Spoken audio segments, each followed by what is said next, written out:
호세아는 그가 에브라임 혹은 야곱이라고 부르기도 하던 북이스라엘 왕국에 살고 있었습니다.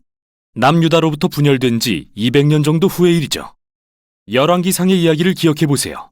호세아는 이스라엘 최악의 왕 중 한 명이었던 여로보암 2세 때 하나님의 대언하는 자로 부름받았습니다. 나라는 혼돈으로 치닫고 있었으며 722년에는 강하고 악랄한 아수르 제국의 침공을 받아 이스라엘은 초토화되었습니다. 이건 열왕기하에 나오는 이야기죠. 그리고 호세아는 이 모든 일이 일어나는 걸 목격했습니다. 이 책은 약 25년에 걸친 그의 설교와 글을 모은 기록으로 대부분 시 형식으로 되어 있습니다. 크게 세 부분으로 구성되어 있죠. 그럼 어떤 내용인지 살펴보겠습니다. 첫 부분은 호세아가 간음을 일삼는 고멜이라는 여성과 겪는 깨어진 결혼에 대한 이야기인데요. 고멜이 결혼 전부터 다른 남자들과 잠자리를 가졌는지 결혼 후에만 그런 건지는 확실하지 않지만 그들에게는 세 자녀가 있었고 결국 가정은 엉망이 되어버렸습니다. 중요한 것은 하나님이 호세아에게 말씀하시길 고멜의 외도에도 불구하고 그녀를 찾아서 내 연남들에게 진 빚을 다 갚아주고 다시 사랑과 신뢰로 그녀를 받아주라고 하십니다. 그리고 나서 하나님은 이 모든 깨어지고 회복된 결혼과 그들의 자녀들은 하나님과 이스라엘의 관계에 대한 예언적 상징임을 알려주십니다. 하나님은 이스라엘에게 신실한 남편과 같으셔서 그들을 노예에서 해방시켜 주시고 신의 산으로 데려가 그들과 언약의 관계를 맺으시며 오직 하나님 한 분께만 신실하기를 요구하셨습니다. 그러나 하나님께서 이스라엘을 약속의 땅으로 인도하시자 그들은 하나님께 받은 풍성한 은혜를 가나안 신 바알을 숭배하는 데 바쳐버렸습니다. 그러니 하나님께는 이스라엘과의 언약을 파기하고 이혼할 만한 정당한 이유가 있었고 그럴 생각을 하시기도 합니다. 그러나 그 대신 하나님은 다시 이스라엘을 찾아오셔서 그들과 새로운 언약을 맺으시며 그 이유를 알려주시죠. 그건 바로 하나님의 사랑과 긍휼과 신실하심 때문이라는 것을요. 그리고 호세아는 이 모든 의미를 설명해 줍니다. 그는 이스라엘이 반역한 결과 당장 다른 나라의 침략을 당해 머지않아 포로 신세가 되겠지만 그럼에도 회복에 대한 소망이 있다고 말합니다. 어느 날 이스라엘은 다시 회개하고 돌아와 하나님을 예배할 것입니다. 또한 호세아는 하나님이 다윗 가문에 새로운 메시아 왕을 보내 하나님의 복을 베푸실 것이라고 말합니다. 이렇듯 이 첫 부분은 책의 모든 주요 내용들을 소개합니다. 반역한 이스라엘을 하나님은 혹독히 벌하시겠지만 하나님의 언약적 사랑과 자비는 이스라엘의 죄보다 더 강력합니다. 그리고 나머지 두 부분에서는 호세아의 시를 통해 이러한 주제들을 더 깊이 살펴보게 됩니다. 두 부분은 이스라엘을 향한 호세아의 고발과 경고에 대한 모음집으로서 각각 하나님의 자비와 미래의 소망에 대해 아주 희망적인 시로 끝을 맺고 있습니다. 4장부터 10장에서 호세아는 이스라엘의 불순종의 원인과 결과를 살펴보는데요. 그는 이스라엘이 하나님에 대한 지식과 이해가 부족하다는 것을 여러 차례 지적합니다. 히브리어로 알다라는 뜻의 야다라는 단어는 단순한 지적 활동을 넘어 인격적인 관계를 통해 아는 것을 의미합니다. 단순히 누군가에 대해 아는 것과 실제로 그 사람을 아는 것에는 차이가 있죠. 하나님은 그렇게 이스라엘이 인격적인 관계를 통해 그분을 알기를 원하시는 겁니다. 하나님은 그들이 자신을 향한 그분의 사랑을 경험해서 마음과 삶이 변화되고 결국 그들도 하나님을 사랑하기를 바라십니다. 이게 바로 호세아가 끊임없이 이스라엘의 예배가 위선임을 드러내는 이유입니다. 호세아는 계속해서 이스라엘이 어떻게 십계명을 어기며 공동체에 심각한 불의를 허용하고 있는지 보여줍니다. 그들은 그러면서도 마치 아무 문제도 없는 듯 성전에 나와 하나님께 제사를 드리지만 문제가 없는 게 아니죠. 그들의 위선뿐 아니라 그들이 다른 신들을 하나님과 겸하여 섬기는 것도 큰 문제이기 때문입니다. 호세아는 그들이 베델과 길갈에 바알의 제단을 세운 것을 여러 차례 지적합니다. 또한 그는 이스라엘이 다른 신들에게 충성을 맹세한 것뿐 아니라 이집트와 아수르와의 정치적 동맹 관계를 신뢰하는 것 역시 반복해서 비난합니다. 하나님이 그들을 보호하실 것을 믿지 못하고 이 나라들처럼 되어 오직 군사력에만 의존하려고 하는 것이죠. 하나님께서는 이 모든 게 오히려 그들에게 재앙으로 임할 것이라고 하십니다. 머지않아 아수르가 이스라엘을 공격하고 그 땅을 유린하러 쳐들어올 것이기 때문입니다. 이 다른 경고 부분에서 호세아는 고대 이스라엘의 역사를 통해 어떻게 이 가문이 처음부터 불순종했는지 가르쳐줍니다. 그는 창세기 27장과 28장에 나오는 족장 야곱의 거짓말과 배반을 언급하고 민수기에 나오는 광야에서 반역했던 이스라엘의 모습을 언급합니다. 또 그는 사무엘상의 이야기를 회상하며 부패하여 백성들을 죄와 재앙으로 이끈 사울 왕을 임명했던 것도 언급하는데요. 결국 호세아가 하고 싶은 이야기는 이 가문의 어떤 것들은 도무지 안 바뀐다는 것이죠. 과연 호세아에게는 어떤 소망이 있을까요? 3장에서 알 수 있듯이 하나님은 그의 백성을 구원하고 회복하기 위해 일하십니다. 바로 이 마지막 두 장을 살펴보도록 하죠. 11장의 내용은 아름답습니다. 이 시는 하나님을 자기 아들 이스라엘을 기르고 그에게 모든 것을 나눠준 사랑이 많은 아버지로 묘사합니다. 그러나 아들은 자라서 아버지를 반역하고 배신합니다. 그분의 너그러움을 이용하고서 말이죠. 그래서 이 시에서 하나님의 마음은 갈갈이 찢겨집니다. 언제는 화를 내시며 당연히 엄벌을 내릴 거라고 말씀하시다가도 언제는 또 가슴이 아파 무너지십니다. 그리고 그분은 자비와 긍휼의 하나님이셔서 자신의 사랑하는 아들을 용서해 줄 것이라 말씀하십니다. 에브라임아, 내가 어찌 너를 버리겠느냐? 내 마음이 내 속에서 돌이키어 나의 긍휼이 불붙는 듯하구나. 이처럼 하나님이 이스라엘을 그 행위의 결과로서 아수르에게 정복당하게 하신 건 맞지만 그것이 하나님의 최종 결정은 아닙니다. 희망은 여전히 남아 있습니다. 그게 바로 마지막 장의 내용입니다. 호세아는 이스라엘에게 회개하고 하나님께 돌아오라고 외쳤지만 오래가지 않을 것을 알았습니다. 그런 적이 없었으니까요. 그리고 하나님은 언젠가 그들의 반역을 고치시고 기꺼이 그들을 사랑하실 거라 말씀하시면서 새롭게 치유된 이스라엘을 그분의 사랑에 깊게 뿌리내리고 가지를 뻗어 그늘을 만들며 열방의 열매를 나누는 울창한 나무로 묘사하십니다. 이것은 아브라함과 맺은 하나님의 약속의 모습입니다. 어떻게 이스라엘이 열방 가운데 복이 되는지에 대해서 말이죠. 그리고 하나님은 인간 마음 깊은 곳의 타락과 죄악된 이기심은 하나님의 은혜와 능력으로 치유될 수 있으며 그때 하나님의 백성이 그분의 사랑을 받고 또한 하나님께 사랑을 돌려드릴 수 있다고 말씀하십니다. 이것이 하나님께서 하신 약속입니다. 이제 이 시가 끝나고 이 책의 맨 마지막 부분입니다. 이 부분은 마치 별책부록처럼 호세아의 기록을 모은 저자가 독자인 우리에게 따로 말하고 싶은 내용 같습니다. 그는 누가 지혜와 총명이 있어 이 모든 것을 이해할 수 있을까 묻습니다. 즉 호세아의 시들 말이죠. 주님의 길은 올바릅니다. 의로운 자는 그 길을 걷지만 죄인은 그 길에 걸려 넘어집니다. 그래서 저자가 하고 싶은 말은 북이스라엘을 향한 호세아의 오래된 시가 과거에 국한된 게 아니라 하나님의 성품과 목적 그리고 인간의 본성에 대한 깊은 진리를 드러내준다는 것입니다. 그리고 하나님이 인간의 악에 대해 그분의 공의를 나타내실지라도 그분의 궁극적인 목표와 그분의 마음은 그의 백성을 치유하고 구원하는 것입니다. 이게 바로 호세아서의 내용이었습니다. 네, 오늘부터 12소선지서를 함께 봅니다. 이 12소선지서 가운데 호세아서는 제일 첫 번째 등장하는 책이지요. 북이스라엘 왕국에 살았던 선지자입니다.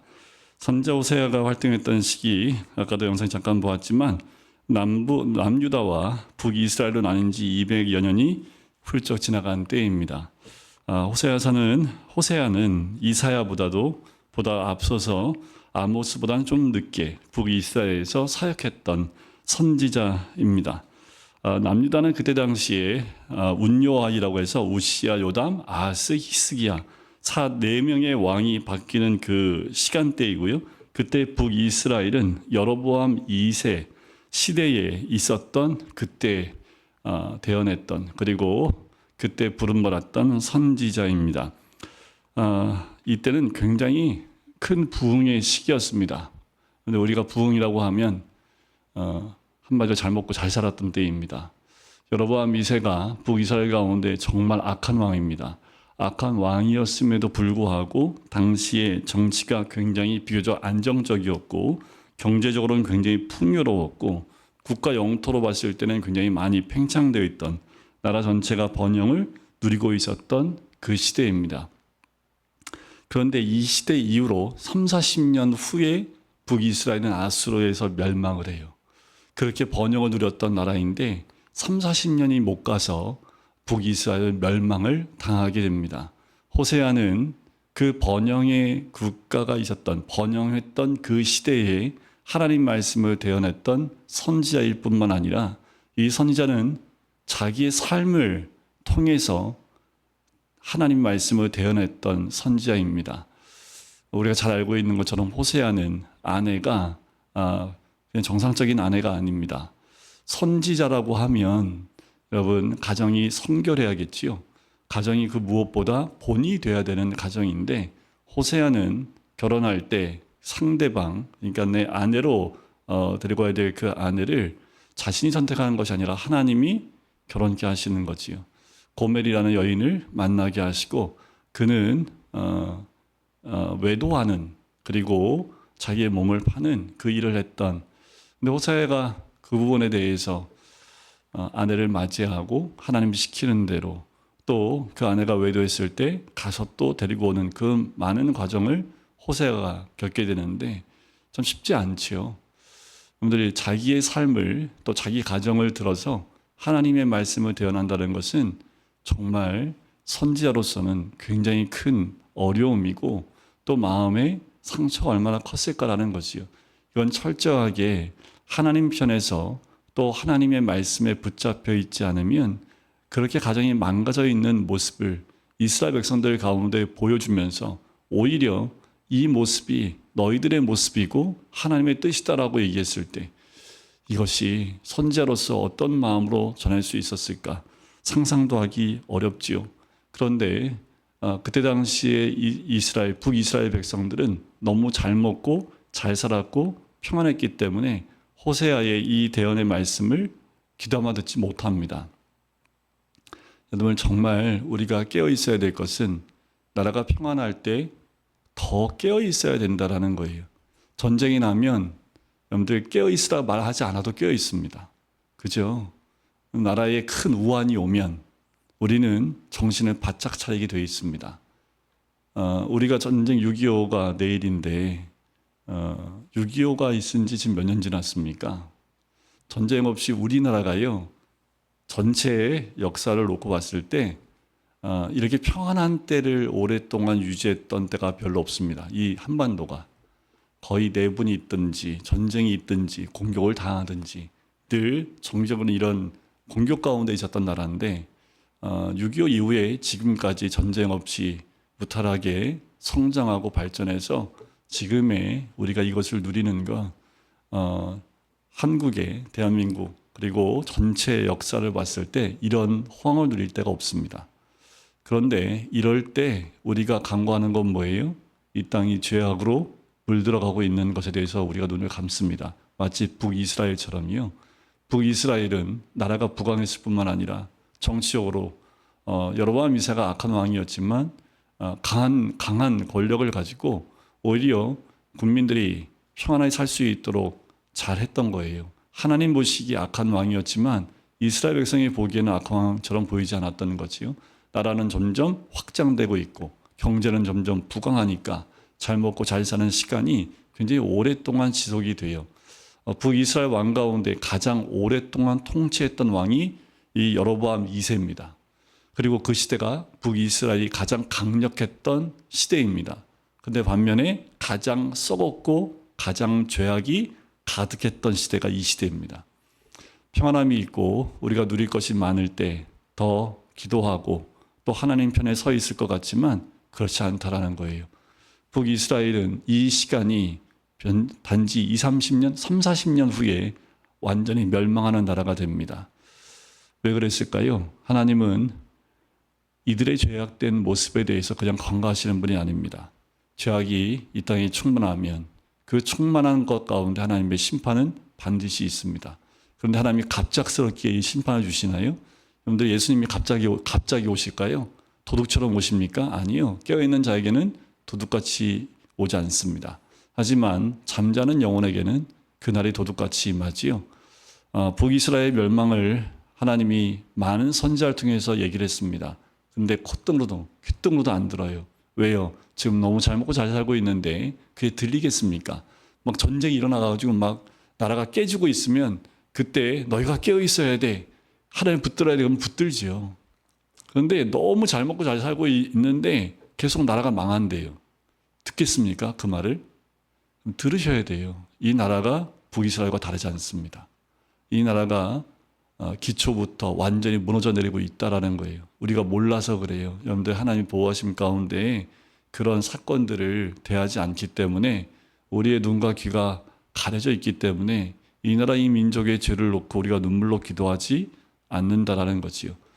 여러분들 수원에서 한 영상을 찍혔는데 여러분들 미국의 마약을 많이 한 사람들이 길거리에 마네킹처럼 딱 서 있는 그런 도시 샌프란시스코 이렇게 찍은 거 보였어요? 필라델피아. 네, 죄송합니다. 나라를 바꿨네. 도시를 바꿨네. 필라델피아 거기에는 그 마약을 하고 그 마약에 중독된 사람들이 길거리에 기괴한 모습으로 서 있는 아마 그런 영상 보였을 거예요, 뉴스에. 우리나라에도 발견이 됐습니다. 수원에서 길거리에 그냥 이렇게 멈춰 서 있는 모습으로 서 있는 그 영상이 올라와서 경찰이 수소문 끝에 발견을 했고 결국 마약 중독자로 검거를 하게 됐어요. 그런데 그 계기로 지금 한국 땅에 지금 마약에 중독된 사람들이 어마어마하게 많답니다. 그리고 우리나라가 오히려 마약을 수출하는 나라가 됐다고 얘기를 해요. 여러분들 이 10년 전만 해도 우리나라에는 마약이 발을 못 디뎠습니다. 그런데 어느 한 당에 의해서 그걸 다 철폐해 버렸죠. 그리고 마약이 조금 들어와도 우리나라 괜찮다고 얘기했던 사람이 있습니다.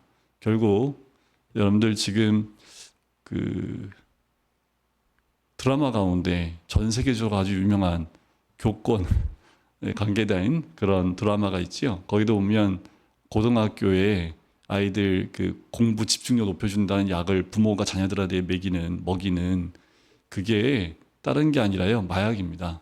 그 마약을 소량의 마약을 먹으면 아이들이 집중력이 되게 높아지기 때문에 이 부모들 사이에서 그런 자녀들에게 마약을 먹이는 마약인지 모르고 먹인다는데 일단은 의대 가면 되니까 서울대 가면 되니까 일단 그때까지만 먹인다고. 그 드라마에서는 그것을 조금 더 과장했을지 모르겠지만 들리는 얘기에 의하면 과장이 아니라고 얘기를 합니다. 근데 지금 우리나라에 굉장히 이렇게 그 몸에 문신한 사람들만 마약하는 게 아니라 오히려 그런 사람들은 마약 안 합니다. 그게 폐해가 얼마나 깊은지 알기 때문에. 근데 일반 고등학생들, 대학생들, 일반 우리 집에 있는 주부들이 마약에 굉장히 많이 노출되어 있는 상태라고 얘기를 해요. 그런데 그 마약인 줄 알고 먹지는 않은 거예요, 처음에는. 근데 지금 마약이 굉장히 깊이 들어와 있고 이미 그렇게 지금 영상으로 찍혀 있는 그 모습이 누군가 만들어낸 게 아니라 진짜 모습이라면 한 사람이 찍혔는데 그렇다면 찍히지 않은 수없이 많은 사람들이 우리나라에도 있다라는 거지요. 그런데 이게 무너졌는데 이게 무너졌으면 다 무너진 겁니다. 그러니까 지금 여러분들 우리나라가 얼마나 죄악에 많이 노출돼 있고 이게 하나님 보시기에 도를 넘으면 하나님이 이 땅을 심판하실 수밖에 없어요. 그러니까 여러분들 이런 게 오면 남의 일이 아니라 우리나라의 일이라면 우리가 정말 기도해야 합니다. 우리 사는 데는 별 지장 없는데 여러분들 우리가 이렇게 살고 가면 이 땅에 누가 살아요? 우리 자녀들이 살지요? 우리 손주들이 살아요. 그들이 사는 이 한국 땅은 정말 어두운 땅이 될 수 있습니다. 여러분들 거짓이 드러나고 또 죄악이 드러나는 이 시대가 됐다면 여러분들 지금 빙산의 일각이 드러난 거예요. 그 밑에 어마어마하게 가려져 있는 너무나 큰 죄악들이 아직도 있습니다. 지금은 성관위에 의해서 조금만 드러나는 것뿐이에요. 근데 그걸 다 드러내야 되는데 드러내게 하기 위해서 하나님이 지금 그 잘못된 것을 보여주잖아요. 근데 이것을 그냥 우리가 간과하고 지나가면 안 됩니다. 깨어서 기도해야 되고 이 땅에 죄는 덮으면 안 돼요. 죄는 드러내서 죄를 완벽하게 드러내서 빛 가운데로 드러내고 그리고 새롭게 가야 됩니다. 그렇지 않으면 여러분들 이 북이스라엘 멸망이 3, 40년 후에 나라가 빼앗기고 나라가 점령될 것을 아무도 몰라요. 그래서 우상을 섬기고 있고 하나님을 섬긴다고 하면서 우상도 섬기고 있는 북이스라엘의 모습. 하나님을 섬기면서 동시에 바알도 섬겨요. 이게 누구예요? 우리들입니다. 하나님 택한 백성들이에요. 하나님을 절기와 주일날, 안식일날 잘 섬겼던 사람들이 북이스라엘입니다. 이들이 하나님을 안 섬겨요? 아니요. 하나님께 제사를 잘 드렸고요. 잘 드렸습니다. 그런데 삶 가운데 뭘 섬겨요? 바알신을 섬겨요.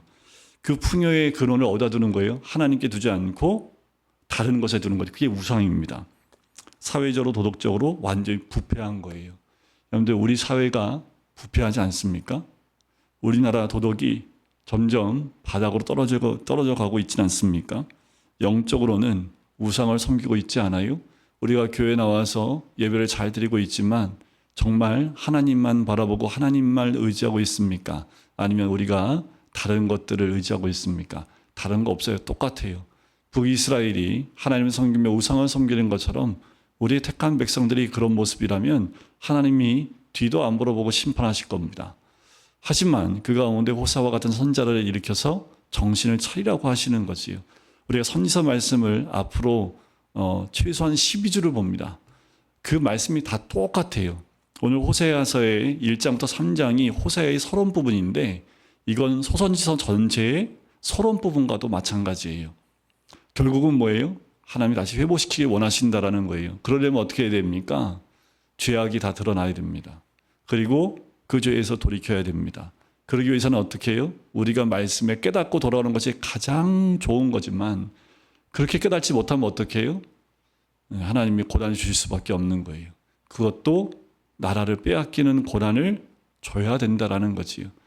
아유, 목사님 이 시대에 무슨 우리나라가 빼앗기겠어요? 늘 빼앗기는 거 한순간이지요.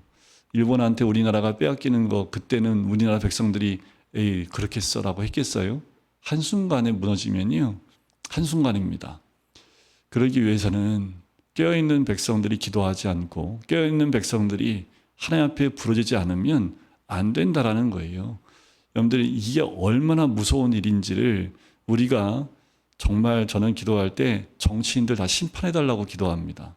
정신들을 못 차려요. 민주당이나 국민의힘당이나 다른 당이나 다 지들 먹고 살려고 하는 거지 국민들을 위한 게 하나도 없어요. 검찰을 없애면 누가 좋아요? 우린 좋을 거 하나도 없어요. 그런데 지금 연대 무슨 문제 생겨서 경찰서 가지요. 경찰들 신경도 안 씁니다. 지금 그런 게 한두 건이 아니에요. 검찰과 경찰이 같이 해야 될 걸 검찰을 없애버리니까 경찰들이 할 일이 너무 많아지잖아요. 그러니까 경찰들이 할 일이 많으니까 아예 손을 놓고 일도 안 합니다. 그래서 지금 주변에 이런 경찰들의 도움을 받아야 될 그리고 법적인 도움을 받아야 될 분들이 1년, 2년 동안 그냥 방치되는 경우가 너무도 많아요. 검찰을 없애는 이유가 정치인들을 위한 것들이라는 거죠. 여러분들 동조하시면 안 됩니다. 없애는 게 아니라 잘못된 건 고쳐나가야 되는데 한순간에 법을 뜯어고치고 헌법을 뜯어고치는 건요. 그건 잘못된 겁니다. 왜냐하면 그걸 세웠을 때는 그만한 이유가 있는 거지요. 그러면 잘못된 것들은 고쳐나가는 겁니다. 근데 아예 없애버려요. 그것은 정치인들의 욕심입니다. 근데 정치인들은요. 단 한 명도 빠짐없이 하나님이 심판해달라고 제가 기도해요. 방법이 없어요. 정치인들은 다 머릿속에 뭐예요? 자신들의 권력과 자신들이 유지하려고 하는 그 힘만 유지하려고 하는 그 욕심밖에 없습니다. 그 목사님 정치인 다 죽으면 어떻게 해요? 네, 그러면 또 하나님이 새로 세우시겠죠?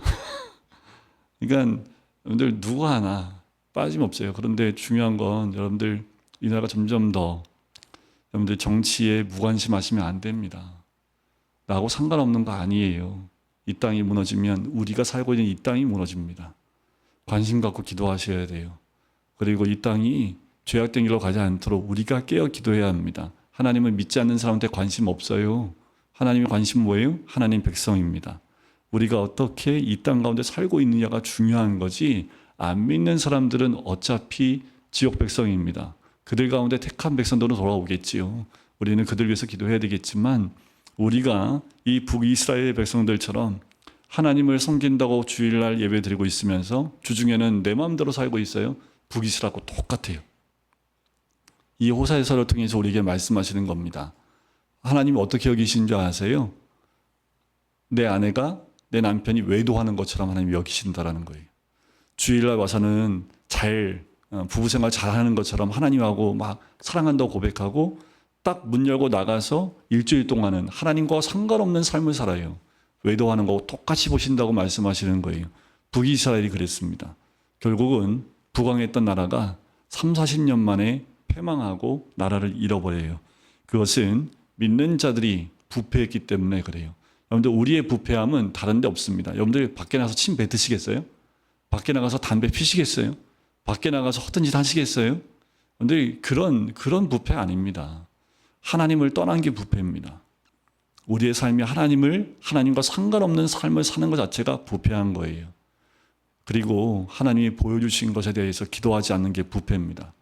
하나님이 이 땅을 위해서 또 이 시대에 우리가 그것을 보게 하신 것은 기도하라는 거예요. 관심 갖고 기도하라는 거예요. 깨어있으라는 거예요.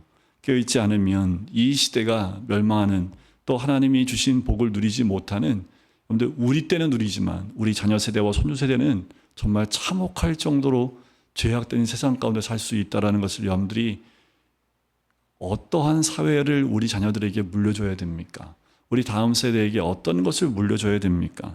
호세아는 정말 자기 삶이 다 무너지는 걸 통해서 북이스라엘을 깨우려고 했다라는 거지요.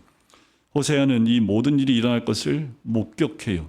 이 책은 약 25년에 걸친 그의 설교의 모든 글들을 모아서 대부분 시 형식으로 되어 있는 것이 호세아서입니다. 호세아서의 메시지는 아주 간단해요. 사회, 도덕, 영적으로 우상을 섬기는, 그리고 하나님을 외면하는 그 관계를 어떻게든 되돌리고 싶은 것이 호세아입니다. 그것도 하나님의 마음이지요. 하나님께서는 가장 효과적인 방법을 택하셨는데 그것이 바로 뭐냐면 호세아의 불행한 결혼입니다. 불륜을 저지르고 다른 남자를 따라간 아내를 되찾아오는 과정을 통해서 하나님의 마음을 느끼도록 하신 거예요. 사람들이 호세아를 손가락할지 모르겠지만 호세아를 통해서 하나님의 그 심정을 느끼도록 얘기하는 거지요. 메시지의 핵심은 이겁니다. 자기 백성들을 향한 하나님의 신실한 사랑이에요. 그럼에도 불구하고 나는 언약대로 가겠다라는 거예요. 하나님은 언약을 파괴하시는 분이 아니라 언약을 신실하게 지키는 하나님이라는 거지요. 그래서 3장 1절에 나와 있는 말씀이 이래요. 이스라엘 자손이 다른 신을 섬기고 건포도 과자를 즐길지라도 여호와가 그들을 사랑하니 너는 또 가서 타인의 사랑을 받아 음녀가 된 그 여자를 사랑하라. 근데 이게 가능해요? 뻐젓이 남편이 있는데 외도한 그 여인을 지금 외도에서 나가 있어요. 근데 그 여인을 사랑하랍니다. 이게 가능해요? 남편이 외도에서 밖에 나가서 다른 여자 살고 있어요. 근데 그 남편을 사랑해요. 이게 가능? 네, 남자분은 뭐 저하고 조집사님밖에 없기 때문에. 네. 여러분들 지금 고사님들 남편이 다 제가 누군지 아는데 그 남편들이 지금 딴집 살고 있어. 밖에 나가서 집에 안 들어와. 한 달 넘어서. 근데 하나님이 그 남편 사랑하래요. 사랑할 수 있어요? 당장 뭐라도 들고 가고 깽판 치고 막 멱살 붙잡고 하겠죠. 근데 호세아한테 뭐예요? 그런 그 아내를 사랑하라라는 거예요. 어떻게까지 합니까? 은 15개와 보리 한 호멜 반으로 가서 그 가늠한 아내를 되찾아오라고 얘기를 해요. 그 외도한 남자들한테 그 값을 주고 아내를 사오라고 얘기를 합니다. 호세아는 마음에서 우러나는 간절한 메시지를 이 모습으로 전해요.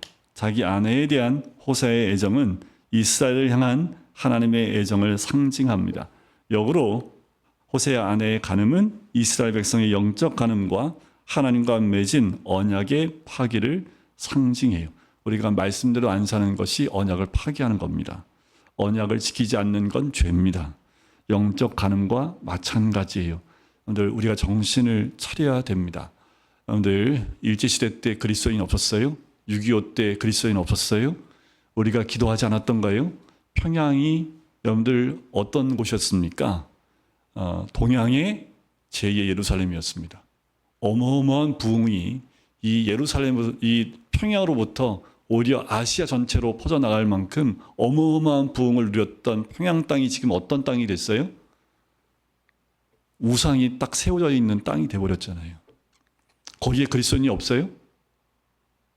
오히려 여러분들 지금 북한에 있는 그리스도인들이 남한 땅을 위해서 눈물로 기도하고 있다는 얘기가 들릴 정도입니다. 북한에서는요 정말 목숨 걸고 기도합니다. 왜냐하면 진짜 목숨을 잃어요. 발견되면. 그런데 오히려 자신들 위해서 기도하는 것보다 남한 땅을 위해서 기도하는 기도의 소리도 있다고 얘기를 해요. 그런데 우리가 얼마나 기도를 안 하는지 아시겠죠? 근데 이 나라와 이 민족을 위해서 기도하는 기도의 소리가 점점 너무 줄어가기 때문에 오히려 하나님이 북한 땅에 있는 그리스도인들을 통해서 이 남한에 있는 대한민국을 위해서 기도하게끔 하겠습니까? 호세아를 크게 두 부분으로 나누게 되면 1장부터 3장까지 호세아와 불륜이요 고멜과의 결혼생활. 하나님이 아예 고멜 이름을 딱 박아놨어요. 이름 안 넣었으면 좋았을 텐데 여러분 불륜하면 이름이 그냥 이렇게 박혀버립니다. 하나님 앞에서. 영적 불륜도 마찬가지입니다. 나머지 4장부터 14장은 북이스라엘과 남유다의 죄와 심판의 메시지를 다뤄요. 호세아 1장은 호세아 전체에 대한 서론일 뿐만 아니라 또 12권, 12권의 소선지서 전체에 서론 역할을 한다는 것. 즉 북이스라엘은 죄를 짓고 망할 것이지만 남유다는 긍휼히 여김을 받을 것이며 언젠가 북이스라엘과 남유다 모두 약속의 땅에 거하게 될 것이라는 계획을 제시합니다. 1장에 이제 짧게 나와요. 또한 마지막 때에 이스라엘은 그들의 메시아 왕 다윗을 찾을 것이라는 희망을 제시합니다. 소선지서 전체에 흐르고 있는 중요한 신학적 주제가 이와 같아요. 하나님의 죄에 대해서 심판하시지만 결국 하나님이 회복시키시고 하나님 나라가 임할 것에 대해서 말씀해주고 있는 거지요. 그들의 죄의 핵심은 혼합 종교입니다. 혼합 종교. 이 시대가 그래요. 근데 말씀에 깨어있지 않으면 스물스물 혼합된 그 이상한 종교들, 기독교도 아니고, 그래서 어떤 분은 세상에서 우리는 개독교라고 얘기하지만 유독교라고도 얘기합니다. 유교와 기독교가 이렇게 불독교라고도 얘기를 해요. 불교와 기독교가 교묘하게 섞여 있는 거지요. 왜 불교에서 무소유 얘기하잖아요. 그랬더니 어떤 목사님들이 무소유를 외치고 있는 목사님도 계세요. 이건 정말 불교 사상과 말씀에 없는 것들을 그냥 목사님들이 이게 좋겠다고 끌고 들어오는 거예요. 기독교가 기독교의 말씀을 진리를 잃어버리면 그건 기독교가 아니죠. 혼합 종교가 됩니다. 근데 때가 가까이 올수록 이게 더 맞는 것 같아. 사람이 듣고 이게 더 옳을 것 같은 건 다 혼합 종교라고 보시면 됩니다. 우리 생각에 옳은 것이 아니라요. 말씀에 옳은 걸 따라가시는 겁니다. 그런데 우리 죄인된 인간은 하나님 말씀이 아니라 내가 듣기에 좋은 걸 따라가게 되죠. 이게 혼합 종교입니다. 여호와만 섬기라는 십계명의 말씀과 타협해서 가나안의 다신들, 그 중에서 엘과 아세라 여신 사이에 태어난 신이 바알신입니다. 이 바알신은요, 비와 폭풍의 신이며 풍요와 생식력을 주는 재생산의 신이었습니다. 그래서 이 가나안 땅의 대표적인 신인데, 우상인데, 이 바알신을 섬긴다라는 거예요. 그러니까 이게 삶 가운데 율법에 따라서 살아야 될 삶의 기준이 있는데, 이게 우상을 따르는 우상의 삶의 기준이 이게 교묘하게 삶에 섞여 있는 거예요. 그게 뭐냐면 기복신앙입니다.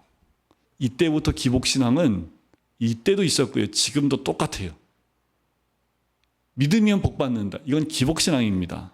근데 진짜 복이 뭐냐 하면 성경에 말하는 복이라고 생각하지 않고요. 이 땅 가운데에서 풍요로운 삶을 사는 것, 그것을 추구하는 것이 기복신앙입니다. 근데 여러분들 잘 보세요. 우리가 기도하는 거, 기도 제목도 쭉 한번 적어보세요. 기도 제목 가운데 그 복이, 세상적인 복이 도대체 몇 가지가 되는지 한번 적어보시면 우리도 모르는 사이에 우리도 기복적인 구함을 하고 있다는 거지요. 그러면 우리도 모르는 사이에 혼합 종교 가운데 우리도 많이 노출되어져 있다라고 보시면 돼요. 이스라엘 백성의 죄악이 뭔지 아십니까?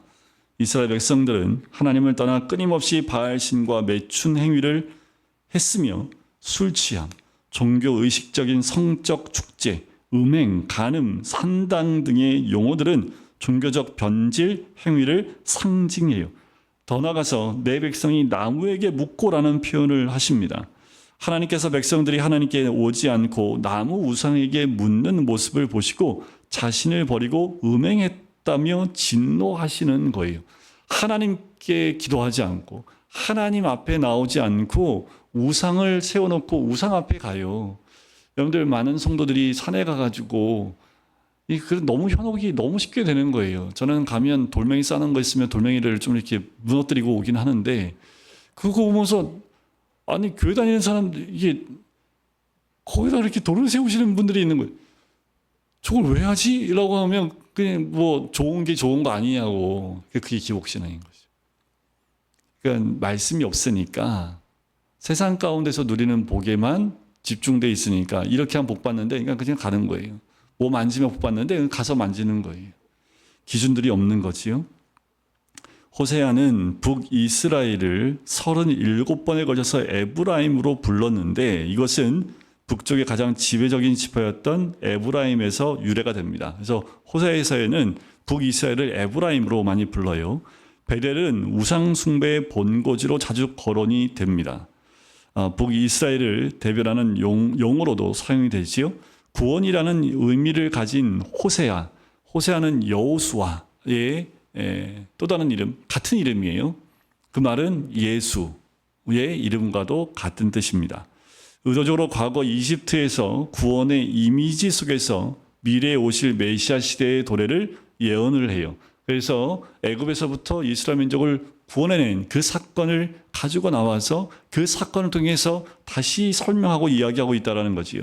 결국 모세를 메시아와 연결합니다. 메시아는 새로운 모세로 과거 이집트에서 이스라엘을 구한 것처럼 다시 미래의 아들을 포로 생활에서 구원할 것에 대해서 예언을 하는 거지요. 호세아는 그들의 죄를 통렬하게 비판하며 심판을 알리고 회개를 촉구해요. 마지막 장에는 여호와는 치유와 관계의 회복과 구원을 약속하십니다. 이것이 하나님의 인내적 사랑, 헌신적 사랑의 모습이지요. 그분은 우리 모두에게 여호와께로 돌아오라라고 부르세요. 호세아는 지혜와 총명이 있는 자는 이러한 하나님의 말씀을 깨닫고 분별하라고 도전을 하고 있습니다. 제발 알라라는 거예요. 좀 알아라라고 얘기하는 거예요. 아까 알아라는 그 히브리 말을 쓰고 있지만 하나님을 좀 그러니까 어떻게라도 알아야 되냐면 지식적으로도 좀 알아라라는 거예요. 너무 이 백성들이 제사는 드리고 있고 하나님을 섬긴다는 그 의식은 있는데 하나님을 너무 몰라요. 그러니까 좀 배워라라는 거예요. 여러분들 이 성경 말씀 여러분들 이렇게 눈 뜨면 늘 근처에 있잖아요. 그죠? 눈 뜨면 핸드폰 열면 다 있잖아요. 근데 이거 닫고 핸드폰 꺼버리면 여기 없잖아요. 이스라엘 민족도 다름이 없다라는 거예요. 중요한 건 여기에 이 말씀이 있어야지. 여기에 있는 게 뭔 소용이 있어요.